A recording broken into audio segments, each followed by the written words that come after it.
आदरणीय दर्शक महानुभाव नमस्कार तथा न्यानो अभिवादन।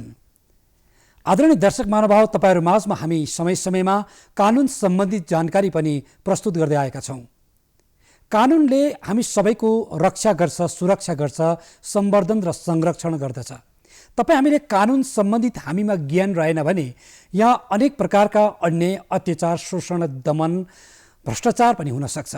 तर हामीले कानुनको व्यवस्थापनलाई जानेका छौं, त्यसका प्रावधानलाई बुझेका छौं भने हामीमाथि कुनै प्रकारको अन्याय र शोषण हुँदा त्यसको विरुद्धमा हामीले कहाँ गएर न्यायको ढोका ढकढकाउन सक्छौं, त्यसमा हामी सजग र सूचित बन्दछौं। र तपाईलाई सजग र सूचित गराउनको निम्ति नै सिक्किम राज्य कानुनी सेवा प्राधिकरण र द्रुतको संयुक्त प्रयासमा यो कार्यक्रम हामीले प्रस्तुत गरेका छौं। आदरणीय दर्शक महानुभाव, आज हामी हाम्रा बाल बालिकाहरूको यौन अपराध सुरक्षा अधिनियम 2012 माथि हामी जानकारी प्रस्तुत गर्दैछौँ। हामी सुन्ने गर्छौँ हाम्रा करिला बाल बालिकाहरूमाथि आज यौन शोषण बलात्कार भइरहेको छ। यो बडा घृणित कामहरू आज हाम्रो समाज, राज्य, राष्ट्र अनि विश्वमा घटिरहेको छ। र यस्ता समस्या, यी खालका शोषणबाट हाम्रा बालबालिकाहरूलाई कसरी सुरक्षा दिन सकिन्छ, कानुनी प्रावधान कस्तो छ आदिबारे चर्चा गर्नेछौँ। हामीसित आज सिक्किम राज्य कानुनी सेवा प्राधिकरणका माननीय अधिवक्ता महोदय उपस्थित हुनुहुन्छ, श्री टी.आर. बर्फङपाज्यू। यहाँले तपाईहरुलाई समग्र जानकारी प्रस्तुत गर्नुहुनेछ। हजुरलाई स्वागत। नमस्ते सर। नमस्ते।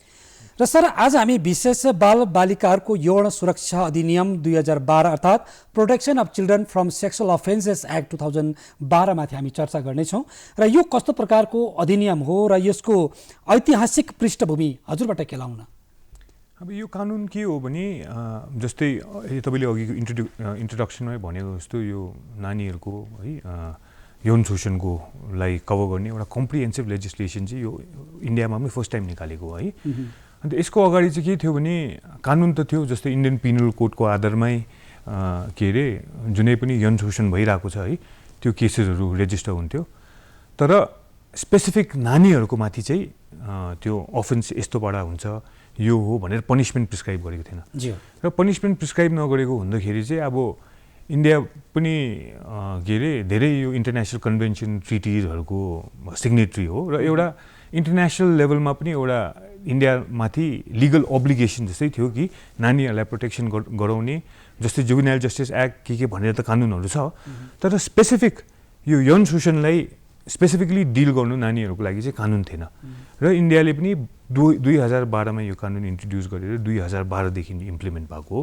अन्त यसमा चाहिँ एउटा कम्प्रिहेन्सिभ छ। यसमा चाहिँ जस्तै जुनै पनि प्रकारको यौन शोषण है नानी भनेपछि यो कानुनले 18 वर्षदेखि मुनिकोलाई नानीको दर्जा दिएको छ।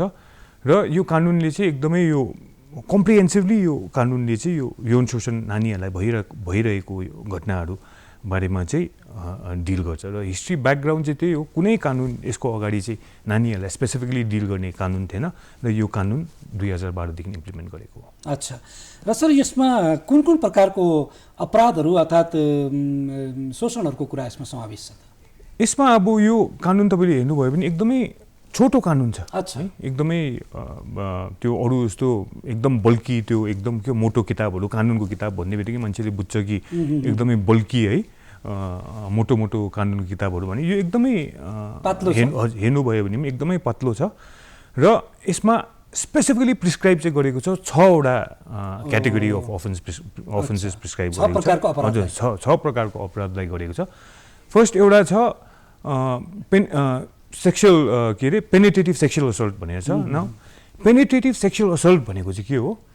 पेनिट्रेटिभ भनेको नै इङ्ग्लिसमा हामीले नेपालीमा ट्रान्सलेट गर्नु पर्यो भने पनि पेनिट्रेट भनेको अब कहीँ अब जस्तै यो नानीहरूकै सन्दर्भमा कुरा गर्दाखेरि पनि कसैले अब आफ्नो नानीहरूको प्राइभेट पार्ट्समा है हजुर गुप्त अङ्गहरूमा कुनै पनि प्रकारको आफ्नो गुप्त अङ्गहरू हाल्नु कोसिस गर्यो, या त गुप्त अङ्ग नै हुनु परेन है के अरे जस्तै एउटा सानो चिज पेन्सिलै टिपेर पनि या त एउटा सानो केही चिजै टिपेर पनि हाल्ने कोसिस गर्यो है, र आफ्नो गुप्त अङ्गहरू नानीको मुखमा हाल्नु कोसिस गर्यो या अरू जहीँ पनि पेनिट्रेट गर्नु कोसिस गर्यो भने त्यसलाई चाहिँ पेनिट्रेटिभ सेक्सुअल असल्ट भन्छ। अच्छा। अन्त त्यही प्रकारले यसलाई नै अलिकति एग्रिभेट गरेर यही अपराधलाई चाहिँ अलिकति झन् के भन्छ अब झन् एग्रिभेट गरेर अलिकति यसलाई अलिक ठुलो हजुर कठोर चाहिँ केमा हुन्छ भने त्यो चाहिँ फेरि एग्रिभेटेड पेनिट्रेटिभ सेक्सुअल असल्ट भन्छ। एग्रिभेटेड पेनिट्रेटिभ सेक्सुअल असल्ट चाहिँ कसलाई लाग्छ भने जस्तै कुनै गभर्मेन्ट सर्भेन्टले गर्यो भने, कुनै police, anyone from the law enforcement agency, कि त आर्मी अफिसर, कि त नानी जसको पनि नानी निगरानीमा छ, जसको पनि केयरमा छ है। जस्तै अब मानिलिउँ तपाईँले एउटा सेल्टर होम चलाउनु हुँदैछ है, तर त्यो सेल्टर होममा तपाईँले नानीहरू राख्नु भएको छ। त्यो सेल्टर होमको त तपाईँ त त्यो नानीहरूको सबै गार्जियन, हजुर गार्जियन हो नि त, गार्जियन हो। त्यो नानीहरूको तपाईँले हेरचाह गर्ने तपाईँकोमा रेस्पोन्सिबिलिटी छ।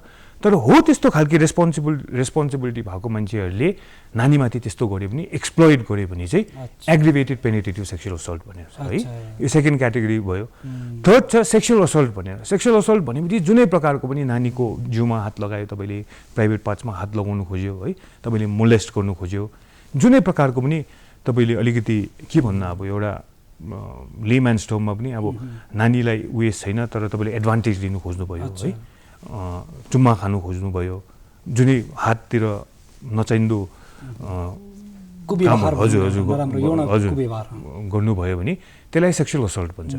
र त्यही प्रकारले फेरि सेक्सुअल असल्टलाई पनि त्यो एग्रिभेटेड सेक्सुअल असल्ट भनेको छ, जुन चाहिँ अघि हामीले पेनिट्रेटिभ सेक्सुअल असल्टमा हामीले डिस्कस गर्यौँ हजुर, जुन चाहिँ पुलिस अफिसर्स, गभर्मेन्ट सर्भेन्ट, जहाँ नानी कसैको पनि हेरचाह गर्दैछ है, हेरचाहमा छ तर भए पनि त्यस्तो प्रकारको मान्छेहरूले गर्यो भने एग्रिभेटेड सेक्सुअल असल्ट।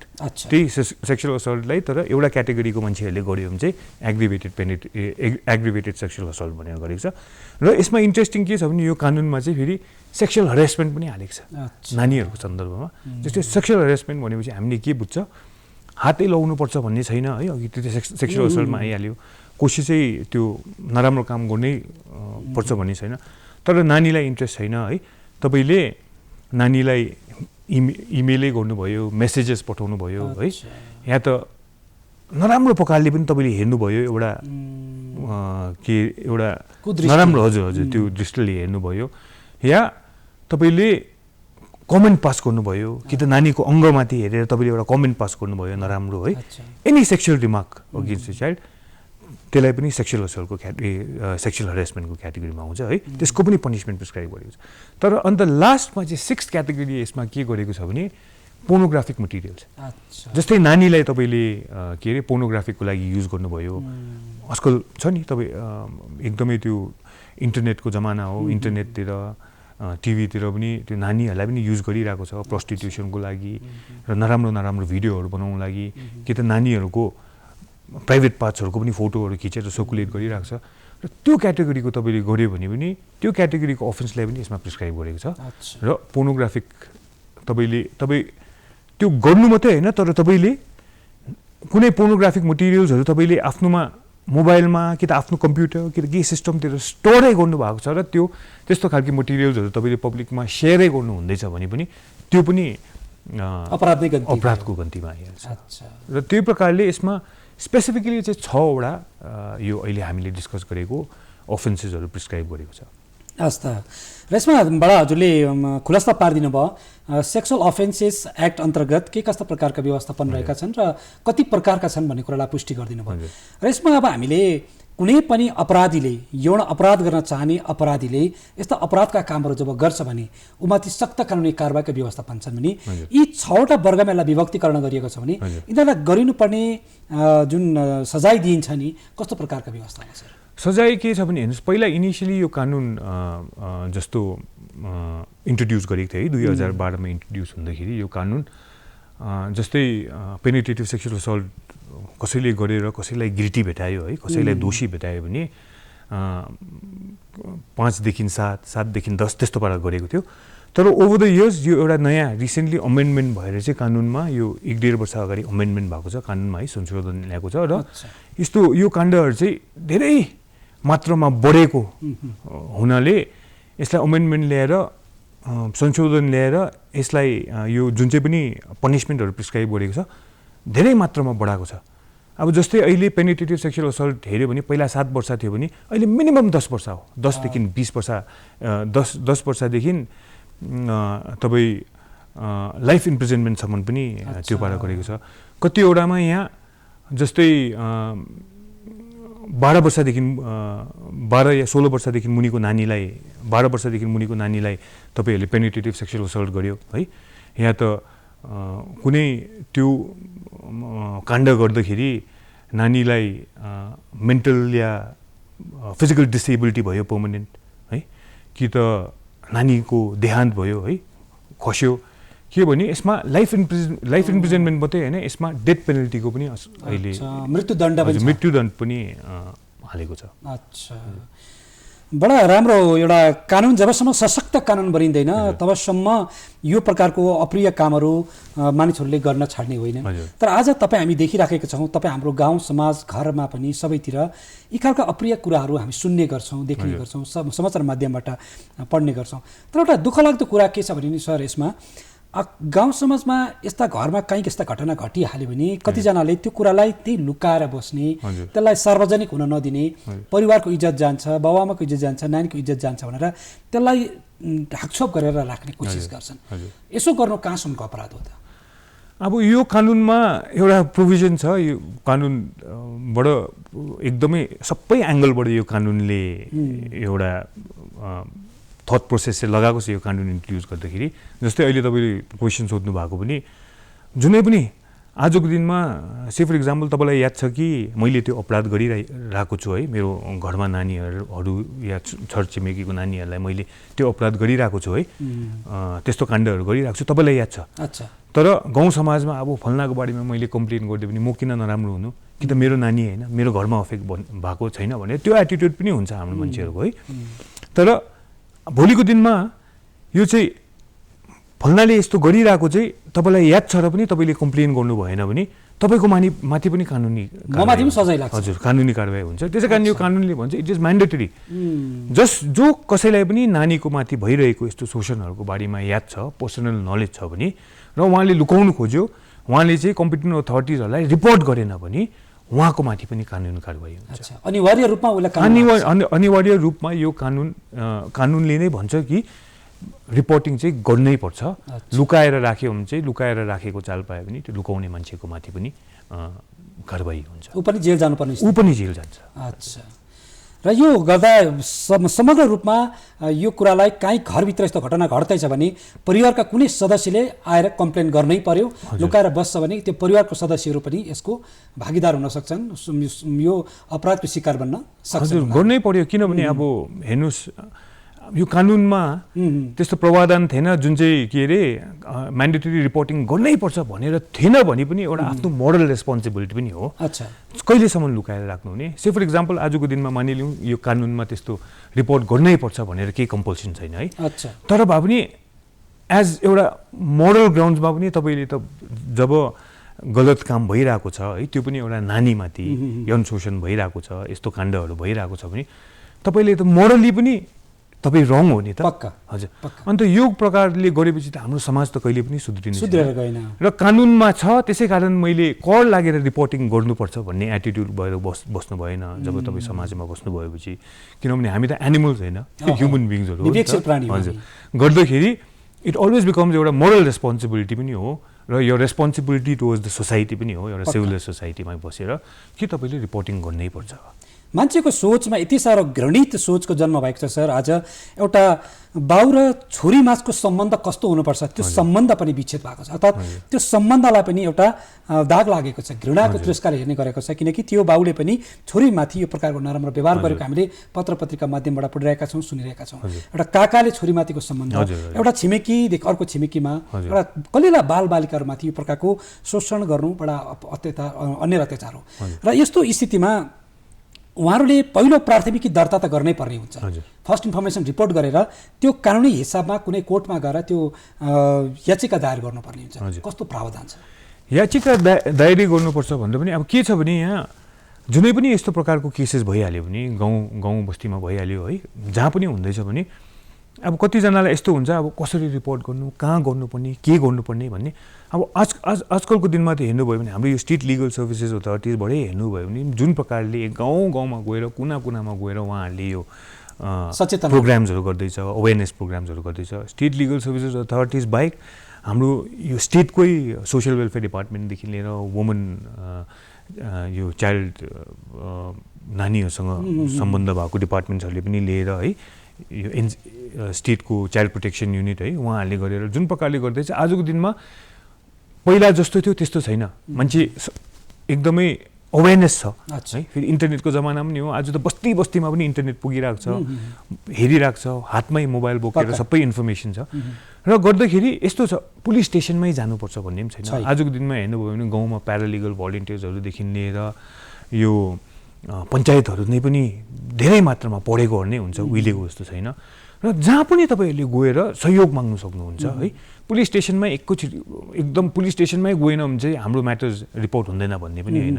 र उहाँहरूको सहयोग लिएर तपाईँले सोसियल वेलफेयर डिपार्टमेन्टमा गर्नु पनि सक्नुहुन्छ चाइल्ड वेलफेयर कमिटीमा कम्प्लेन गर्नु पनि सक्नुहुन्छ या त थानामा गएर थानामा पनि आजकल यो जुभेनाइल जस्टिस एक्टको आधारमा स्पेसल जुभेनाइल पुलिस युनिट हुन्छ जसले चाहिँ 18 वर्षदेखि मुनिको नानीहरूको केसेस जस्तो पनि होस् कम्प्लेन लिनुदेखि लिएर नानीहरूको बारेमा कम्प्लेनै गऱ्यो भने पनि त्यो युनिटले डिल गर्छ है कि त थानामा कम्प्लेन गर्नुभयो कि त स्टेट लिगल सर्भिसेस अथोरिटिजतिरै गएर पनि तपाईँले सहयोग माग्नुभयो भने त्यो प्रकारले कम्प्लेन रेजिस्टर गरिहाल्छ है र यो कानुनले चाहिँ के भन्छ भने फेरि पुलिसकोमा गएर तपाईँले कम्प्लेन गर्नुभयो अब हामीले सुनिबस्छ अब यहाँ सिक्किममा त धेरै कम मात्रामा हुन्छ तर ठुलो स्टेटतिर तपाईँहरूले सुनिरहन्छ नि हामीले न्युजतिर हेर्दा पनि कम्प्लेन गर्नु गयो तर कम्प्लेनै एन्टरटेन गरेन हेरेसमेन्ट करप्सन पनि छ थानातिर पनि है तर सिक्किममा धेरै कम मात्रामा छ फर्चुनेटली हामी त्यो उयो सन्दर्भमा हामी फर्चुनेटै छौँ तर पुलिसले कथाङ्काल यो चाइल्ड सेक्सुअल अब्युज केसेसहरू चाहिँ अन्डर पोक्सो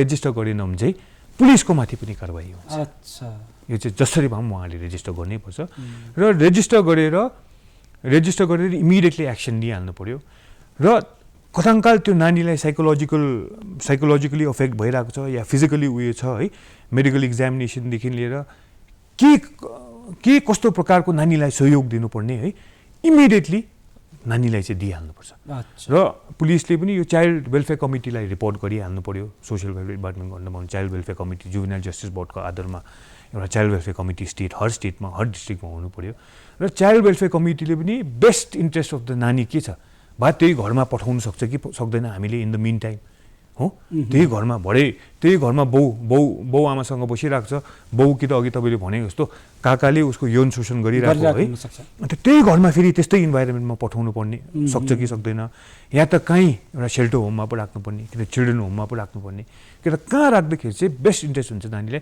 त्यही अनुसारले चाइल्ड वेलफेयर कमिटीहरूले पनि एक्सन लिइहाल्नुपर्छ मेडिकल के गर्नुपर्ने या त साइकोलोजिकल उहाँलाई के अरे एउटा काउन्सिलिङ दिनुपर्ने हो कि मेडिकल गराउनु पर्ने हो कि के हो इमिडिएटली उहाँहरूले एक्सन लिइहाल्नुपर्छ अच्छा किनकि अब यो अवस्थामा उनीहरूमाथि बलजप्ती यौन शोषण बलात्कार गर्दा शरीरमा कुनै न कुनै असर त परेकै हुन्छ र एउटा शारीरिक जाँच उसको हुनै पर्ने हुन्छ त्यस पछाडि उसलाई सुरक्षाको व्यवस्थापन हुनैपर्छ र यसमा कुनै प्रकारको शारीरिक रूपमा कुनै घातक स्थिति भएको छ भने कम्पेन्सेसन दिने व्यवस्था छ व्यक्तिमा हजुर कम्पेन्सेसन पनि छ यस्तो छ कोर्टले इमिडिएटली अब यसमा चाहिँ इन्ट्रेस्टिङ के छ भने दुई प्रकारको इन्टरिम कम्पेन्सेसन पनि कोर्टले दिन सक्छ है कतिजनाको स्थिति यस्तो हुन्ला कि अब एकदमै रिमोट जग्गाबाट आयो है फाइनेन्सियली उयो छैन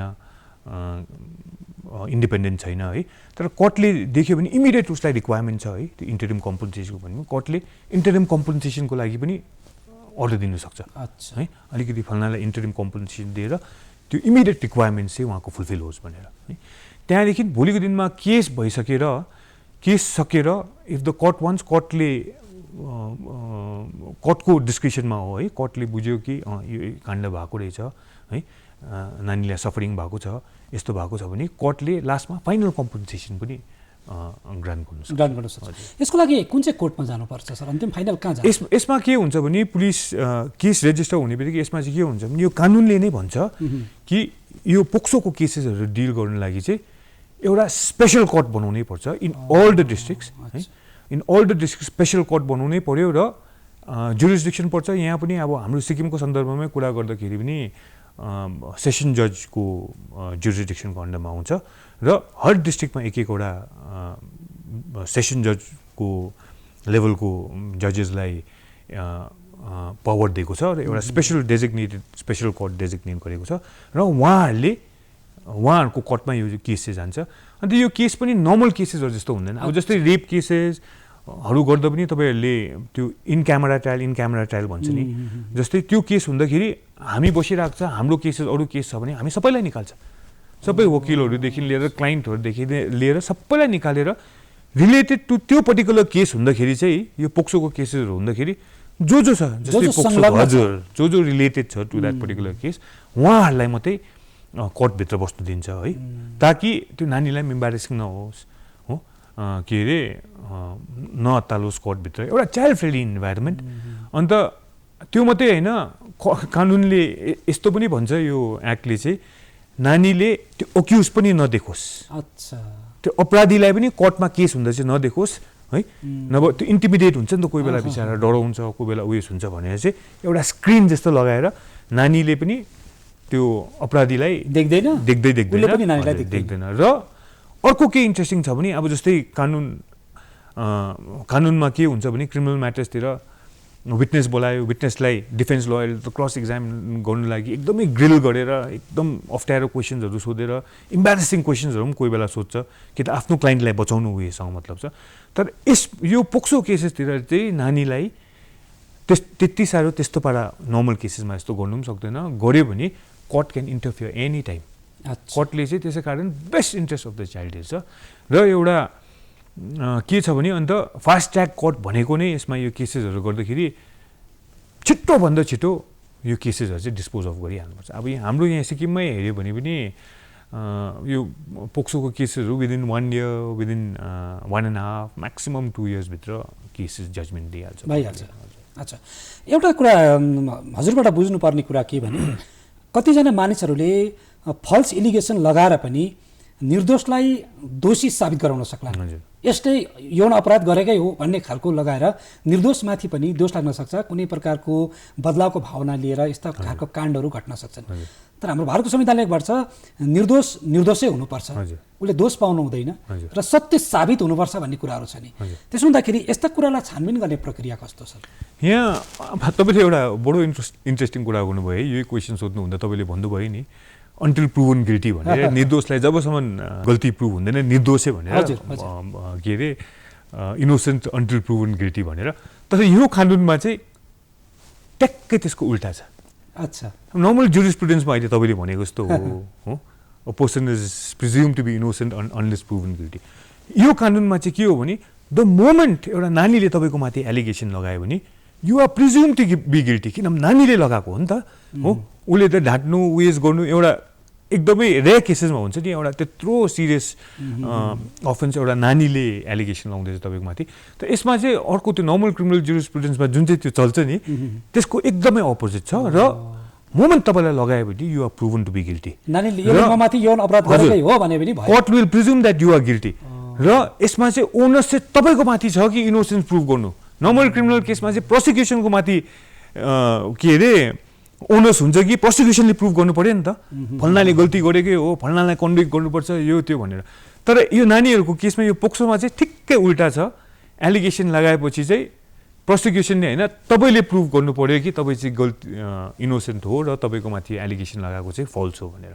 र यो भन्दै तपाईँले अहिले भन्नुभयो कसैको माथि फल्स एलिगेसन लगायो है, के गर्यो भने फल्स एलिगेसन लगायो भने त्यसको पनि यहाँ कानुनमा प्रावधान छ। अच्छा, कानुनले भन्छ कि कसैले फल्स एलिगेसन लगाएको भेटायो है, आज तपाईँले कसैको अगेन्स्टमा कम्प्लेन गर्नुभयो तर भोलिको दिनमा चाल पायो कि होइन पण्डितज्यूले त यो फल्स एलिगेसन पो लगाएको रहेछ, फल्नालाई बदलाको भावनाले या त उहाँ फल्नालाई इम्बारेस गर्नु लागि कि त फल्नाको रेपुटेसन बिगार्नु लागि गऱ्यो भने तपाईँलाई पनि इम्प्रिजमेन्ट हुन्छ, तपाईँको माथि पनि कानुनी कारबाही।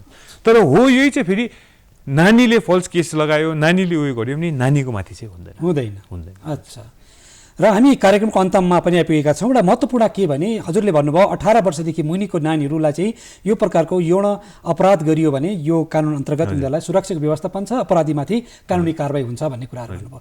तर आज हामी देख्छौँ 18 वर्षदेखि मुनिको नानीहरू, 16-17 वर्षको नानीले पनि स्वेच्छाले उनीहरूले शारीरिक सम्बन्ध स्थापित गरेका छन्, कतिले विवाह पनि गर्छन्, पछि गएर हामीले आफ्नो स्वेच्छाले गरेका हौँ, आफ्नै मनोविचारले गरेका हौँ भन्ने कुराहरू आउँछ र त्यसमा कानुनी कारबाही गर्ने ठाउँ रहँदैन। यसमा कस्तो सुरक्षा व्यवस्था छ कि? हजुर, होइन यो तपाईँको this is a very interesting question because हामी पनि यो लिगल फ्रेटर्निटीमा पनि यो कुरा पुरा डिस्कस भइबस्छ किनभने this is of utmost importance के छ भने यहाँ हामीले अब कानुनले के भन्नु अब फर्चुनेटली अनफर्चुनेटली 18 भनेपछि 18 नै हो 18 वर्षदेखि मुनिकोलाई एउटा नानीको दर्जा दिएको छ र 18 वर्षदेखि मुनिकोले चाहिँ कन्सेन्ट दियो भने पनि इट इज नो कन्सेन्ट आजको दिनमा मानिलिउँ केटी 16-17 वर्ष हो 18 वर्षभन्दा मुनि छ केटा 20-21 वर्ष है गरेर बिहा गरेर गयो केटीकै कन्सेन्टले गयो दुईजना बिहा पनि गर्यो है नानी भयो फिजिकल रिलेसनसिप एउटा छ है तर भोलिको दिनमा कुनै प्रकारले कम्प्लेन पुग्यो भने म आफ्नो मर्जीले गएको हामी आफै बिहा गरेको हाम्रो नानी भइसक्यो भनेर कानुनले स्पेयर गर्दैन किनभने कानुनको पनि हात त बाँधेको छ नि त यो बाँधेको छ यो कानुनले गर्दाखेरि कानुनले चाह्यो जज साहबहरू उहाँ बसेर बिचारा उहाँलाई याद छ अब यो त केटीलाई जबरजस्ती गरेको होइन उहाँहरू मिलेरै गएको कन्सेन्चुअल हो नानी भइसक्यो बिहा भइसक्यो भन्यो भने तर उहाँहरूको पनि हात बाँधेको छ किनभने 18 भन्दा मुनि भनेपछि 18 भन्दा मुनि नै हो कन्सेन्ट इज नो कन्सेन्ट त्यस्तै प्रकारले हाम्रो यहाँ कोर्टमा पनि धेरै केसेसहरू भएको छ बिहा गर्यो केटीले भन्दैछ नानी भइसक्यो है केटीले भन्दैछ म आफ्नो मनमर्जीले गएको मलाई उसले जबरजस्ती गरेको होइन हामी बिहा गर्यो तर भए पनि कसले केसेस रिपोर्ट गरिदियो है आज 10 वर्ष जस्तो जेलमा सर्भ गर्दैछ र कानुनले चाहिँ 18 वर्षदेखि मुनि चाहिँ आफ्नो कन्सेन्टै दिएको हो भने इज नो कन्सेन्ट अच्छा र सर अन्तमा सिक्किमको कन्टेक्स्टको कुरा गरौँ अनि बिदा लिउँ कस्तो छ सिक्किमको सन्दर्भमा कुरा गर्नु सिक्किमको सन्दर्भमा कुरा गर्दाखेरि अब आजको दिनमा तपाईँले हेर्नुभयो भने क्राइम ब्रान्चकै तपाईँले डाटा नै हेर्नुभयो भने पनि हर साल केस बढी नै रहेको छ है केस बढी नै रहेको छ र हर साल तपाईँले हेर्नुभयो भने 100देखि माथिकै मात्रामा छ यी नै तपाईँले हेर्नुभयो भने एभ्री सेकेन्ड डे तपाईँले एउटा न्युज पेपरमा देख्नुहुन्छ कि पोक्सोको केसमा फल्नालाई अरेस्ट भयो अरे यो केस हुँदैछ त्यो केस हुँदैछ भनेर तपाईँले देखिरहनु भएको छ है सिक्किममा पनि धेरै मात्रामा बढेको छ तर अघि भनेको जस्तो अब सबैमा त्यस्तो छ भन्ने पनि छैन कतिवटामा यो कन्सेन्चुअल छ है तर कन्सेन्चुअल हुँदा पनि तर कानुनले उहाँलाई माफ गर्ने कुरा होइन कानुनको आधारमा चल्नु हजुर त सुरक्षाले प्रावधान दिएको छ सबै कुराको व्यवस्था भइराखेको छ र आज हामीले दर्शक महानुभावलाई protection of children from sexual offences act माथिको विशेष जानकारी प्रस्तुत गर्यौं सर आदरणीय दर्शक महानुभाव तपाईँ हाम्रा बालबालिका प्रत्येक घरमा छन् र ती बालबालिकाहरूको भविष्य उज्जवल बनाउनका निम्ति तपाईँ हामीले दिन र रात एक बनाएर काम गरिरहेका छौँ तर कतिजना यस्ता कुदृष्टि र कुभावना भएका व्यक्तिहरू पनि छन् जसले हाम्रा बालबालिकाहरूमाथि यौन शोषण र अपराध गर्ने सोच राखिरहेका छन् र गरिरहेका छन् हाम्रो समाजमा घटिरहेको छ तर त्यो समस्या त्यति टाढाबाट घटिराखेको छैन घरै भित्र यस्ता घटनाहरू घटिरहेका छन् योभन्दा घृणित काम अरू के हुन सक्छ हामी चाहन्छौँ प्रत्येक व्यक्तिको सोच र भावनामा परिवर्तन आउनुपर्छ हामी सकारात्मक सोच लिएर अघि बढौँ र ती बालबालिकाहरूलाई ईश्वर सम्झेर पूजा गर्नुपर्ने हाम्रो परम धर्म र कर्तव्य हो किनकि हामी मान्छे विवेकशील प्राणी हो यस्ता घटना नघटोस् र कोही कसैले यस्ता अपराध गर्छ भने उसलाई माफी गर्नु हुँदैन तपाईँ हामी सबैले उमाथि सख्त कानुनी कारबाही गरिनुपर्छ माफी कसैले गर्छ भने उमाथि पनि दण्ड दिने कानुनी प्रावधान रहेको अहिले हामीलाई सरले जानकारी दिइसक्नु भएको छ र हाम्रा बालबालिकाको रक्षा होस् र यस्ता कानुनले सुरक्षा गरून् भन्दै हाम्रो कार्यक्रम यही विसर्जन गर्दछौँ र सर आज हाम्रो स्टुडियोमा आइदिनु भयो र सम्बन्धी विषयमा हामीलाई जानकारी दिनुभयो र फेरि पनि भेट गरौँ आजलाई बिदा नमस्ते।